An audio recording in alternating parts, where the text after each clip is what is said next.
जरा सोचकर देखिए, एक ऐसी सभ्यता के बारे में जो मिस्र और मेसोपोटामिया जितनी ही महान थी, लेकिन इतिहास के पन्नों से जैसे पूरी तरह मिटा दी गई हो। हजारों साल तक किसी को इसकी भनक तक नहीं लगी। आज हम बात करेंगे सिंधु घाटी के उन्हीं शानदार शहरों की। ये सवाल हमें सोचने पर मजबूर कर देता है ना? लेकिन ये कोई कोरी कल्पना नहीं है।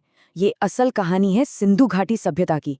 एक ऐसी दुनिया जो अपने समय से सदियों आगे थी और फिर बिल्कुल रहस्यमय तरीके से गायब हो गई। तकरीबन 4000 साल। सोचिए तो, एक पूरी की पूरी शहरी सभ्यता अपने शहरों और सड़कों के साथ 4000 सालों तक जमीन के नीचे दबी रही। ये वाकई में हैरान करने वाली बात है। तो चलिए अब इस भूली बिसरी दुनिया में उतरते हैं और देखते हैं उनकी सबसे बड़ी कामयाबी, उनके शहर, जो आज भी हमें हैरत में डाल देते हैं। अच्छा, तो ये जो सामने है, ये धौलावेरा शहर का एक प्लान है। अब पूरा टेक्स्ट पढ़ने की जरूरत नहीं है, बस इस नक्शे को देखिए।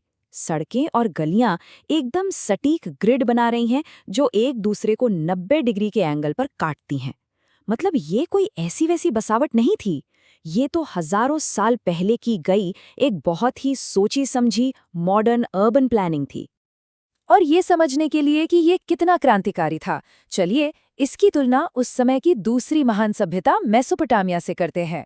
देखिए, एक तरफ सिंधु घाटी का ये व्यवस्थित ग्रिड और दूसरी तरफ मेसोपोटामिया की घुमावदार बेतरतीब गलियां। ये फर्क साफ साफ उनके अनोखेपन को दिखाता है। तो आखिर एक हड़प्पा शहर दिखता कैसा था? जरा कल्पना कीजिए। मानकीकृत ईंटें, मतलब बड़े पैमाने पर प्रोडक्शन, और एक सेंट्रल अथॉरिटी।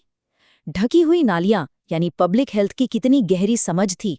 बहुमंजिला घर और पब्लिक कुएं, ये सब एक जटिल सामाजिक बनावट की तरफ इशारा करते हैं। सच कहूं तो ये किसी प्राचीन शहर का नहीं, बल्कि भविष्य के किसी महानगर का ब्लूप्रिंट लगता है। लेकिन इन शानदार शहरों को आखिर पावर कहाँ से मिलती थी? इसका जवाब है व्यापार से। और ये कोई छोटा मोटा स्थानीय व्यापार नहीं था। ये एक प्राचीन वैश्विक अर्थव्यवस्था थी जिसने महाद्वीपों को आपस में जोड़ा। तो इस इतने बड़े ट्रेड नेटवर्क का कह सकते हैं मेन कैरेक्टर था सार्थवाहा। इन्हें उस जमाने का सीईओ समझ लीजिए। मतलब ये सिर्फ कारवां को लीड ही नहीं करता था, बल्कि इन्वेस्टमेंट मैनेज करना, लॉजिस्टिक्स देखना और ट्रेड डील्स को फाइनल करना, ये सब इसी के जिम्मे था। और ये व्यापार किस चीज का होता था? यहाँ से कपास और कीमती पत्थरों से बने खूबसूरत मनके मेसोपोटामिया तक जाते थे और बदले में अफगानिस्तान और फारस से नीला लाजवर्द और दूसरी कीमती धातुएं आती थीं। मतलब हजारों मील लंबा एक लग्जरी ट्रेड नेटवर्क था। और समुद्री व्यापार पर उनकी पकड़ का सबसे बड़ा सबूत मिलता है लोथल में, दुनिया का सबसे पुराना ज्ञात आर्टिफिशियल डॉकयार्ड। पानी के बहाव को कंट्रोल करने की उनकी क्षमता आज भी इंजीनियर्स को हैरान कर देती है। अब सवाल ये कि इतने बड़े व्यापार में भरोसा कैसे बनता था? इन मशहूर हड़प्पन सील्स से। ये सिर्फ कोई कलाकृति नहीं थी, ये तो क्वालिटी और ओनरशिप के सर्टिफिकेट थे। हाँ, इन पर लिखी लिपि को हम आज तक समझ नहीं पाए हैं, लेकिन इतना जरूर जानते हैं कि ये विश्वास की गारंटी हुआ करती थी। अब चलते हैं उनकी प्रतिभा के सबसे शानदार उदाहरण की ओर। एक ऐसा शहर जो एक नामुमकिन रेगिस्तानी माहौल में फला फूला। धोलावीरा में स्वागत है। इस बात को ठीक से समझना बहुत जरूरी है। एक फलता फूलता शहर, वो भी एक रेगिस्तान के बीचों बीच, और वहां कोई ऐसी नदी भी नहीं थी जो साल भर बहती हो। तो ये मुमकिन कैसे हुआ? यही सवाल हमें बताता है कि धोलावीरा के लोगों के सामने चुनौती कितनी बड़ी थी। इसका जवाब है इंजीनियरिंग की एक मिसाल। उन्होंने बारिश की हर एक बूंद को बचाने के लिए एक ऐसा अविश्वसनीय सिस्टम बनाया जिसमें 16 से भी ज्यादा विशाल जलाशय थे। ये देखिए, ये धौलावीरा की खुदाई से मिली तस्वीर है। ये सिर्फ गड्ढे नहीं थे, जैसा कि इन तस्वीरों में साफ देखा जा सकता है। ये पत्थर से बने एक्सपर्टली इंजीनियर्ड जलाशय थे। इन्हें पानी को सदियों तक सहेजने के लिए बनाया गया था। और यहाँ एक और नज़ारा देखिए। कमाल की बात यह है कि उन्होंने ये सब वहीं मिलने वाले पत्थरों का इस्तेमाल करके बनाया। ये उनकी बुद्धिमानी थी, टिकाऊ, मजबूत और पूरी तरह से पर्यावरण के अनुकूल। और शायद यही वजह है कि ये ढांचे हजारों साल बाद भी मौजूद हैं।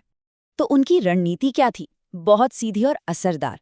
उन्होंने बारिश का पानी इकट्ठा किया, मौसमी धाराओं पर बांध बनाए, जलाशयों को आपस में जोड़ा और पूरे शहर को ही एक विशाल वाटर हार्वेस्टिंग सिस्टम की तरह डिजाइन कर दिया।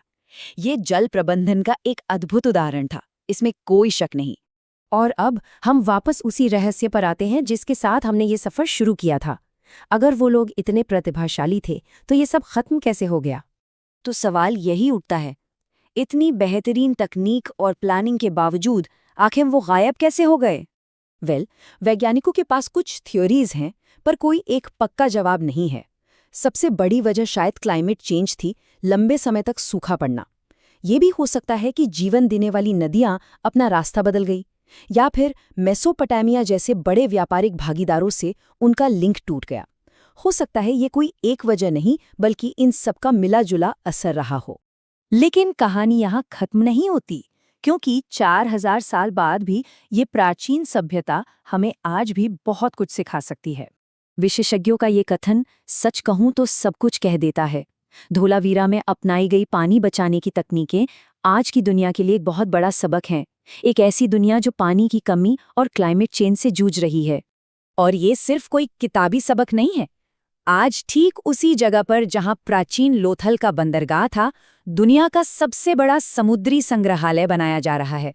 ये अपने इतिहास को जिंदा करने का एक अद्भुत तरीका है। तो हम इस आखिरी सवाल के साथ इस चर्चा को समाप्त करते हैं। एक 4000 साल पुराना शहर जिसने रेगिस्तान को जीवन दिया, वो हमें हमारे भविष्य की चुनौतियों का सामना करने के लिए क्या सिखा सकता है? शायद इसका जवाब हमारे अतीत की गहराइयों में ही कहीं छिपा है।